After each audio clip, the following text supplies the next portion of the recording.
Hey, what's going on, guys? It's your boy, Nerd Mode On, and I'll be doing a game update for you guys today over Battlefield 4. With that in mind, this is exclusive to PlayStation 4 at the current moment, but of course this stuff will be transferring over with the release of Naval Strike as soon as that becomes available for the other two platforms of choice.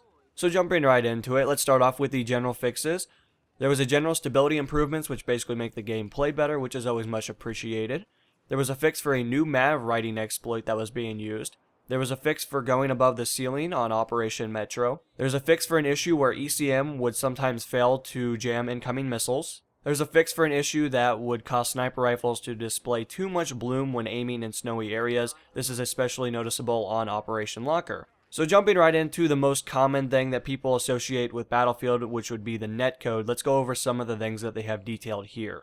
There was a fix for an issue where the kill cam would display the incorrect killer. There's a fix for an issue where the kill card wouldn't show up when playing on servers which have the kill cam turned off. There was a fix for an issue where other soldiers would appear to fire in the wrong direction when turning quickly. Fix for weapons firing twice or not firing at all in some instances. Fix for an issue where explosions didn't do any damage to infantry or vehicles when they were outside of the combat area. Fixed for an issue where late joining players wouldn't correctly experience evolution events on the Parasail Storm and Flood Zone map. And finally, a fix for an issue that could cause packet loss. So that's some of the netcode stuff. I know that's probably a little less than we probably would have hoped for, but hopefully that'll make the gaming experience a little bit more clean for a lot of us. So with that said and done, of course, let's jump right into the weapon gadget tweaks. They increased the damage of the normal buckshot against targets with body armor. They reduced the vertical recoil of the M4 and the M16A4 to give these burst weapons a little bit tighter spread when it came to accuracy at medium to long range. Reduced the side-to-side and first shot recoil of the G36C. This weapon now has the lowest side-to-side recoil in its calibers, giving it a clear controllable rate of fire roll, especially when compared to AK-5C, the Type 95B1, and the AKU-12. Tweak the detonation time of the 40mm LVG so it bounces less before going off. The maximum damage has, however, been reduced to 80 like the RGO. Reduce the number of how many 40mm HE and LVG rounds players can carry from 4 to 3. Increase the time it takes to get new 40mm round from ammo boxes. The time is longer for HE and LVG grenades and shorter for utility grenades such as SMK and flashbangs.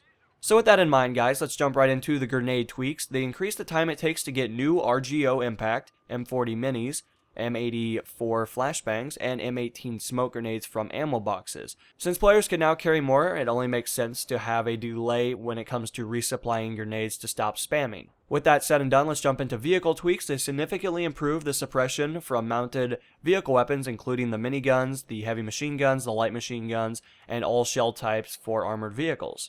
So let's jump right into the aircraft tweaks now. They further reduced the repair rate for the scout helicopters and transport helicopters. They significantly increased the damage of the transport helicopter miniguns. They changed the flight ceiling on Gulf of Oman, Caspian Border, and Operation Firestorm to better match the height of the structures on these levels.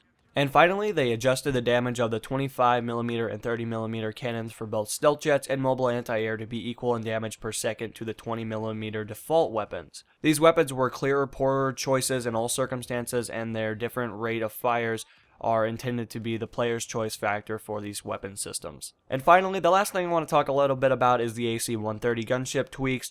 The AC-130 is definitely a very controversial weapon when it comes to Battlefield by itself since its initial release in Battlefield 3. So let's go over some of the stuff that you guys can be looking forward to or be a little bit more angry that's coming into the game. They increased the splash damage and the range at which the JDAM bombs can achieve max splash damage.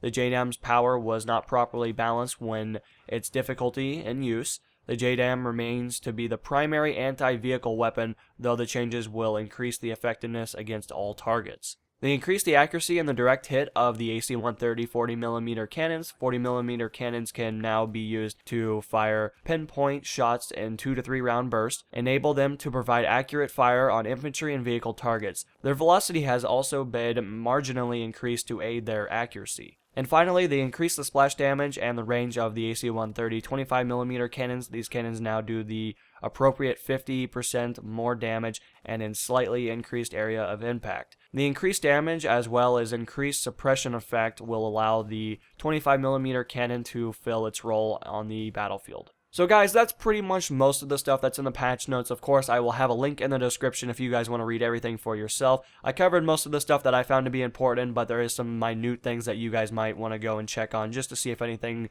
is getting tweaked or adjusted when it comes down to it. But anyway, guys, that has been today's video. I hope you guys enjoyed, and I'll see you guys tomorrow. So this is NMO, and I'm going to be signing out, guys. Peace.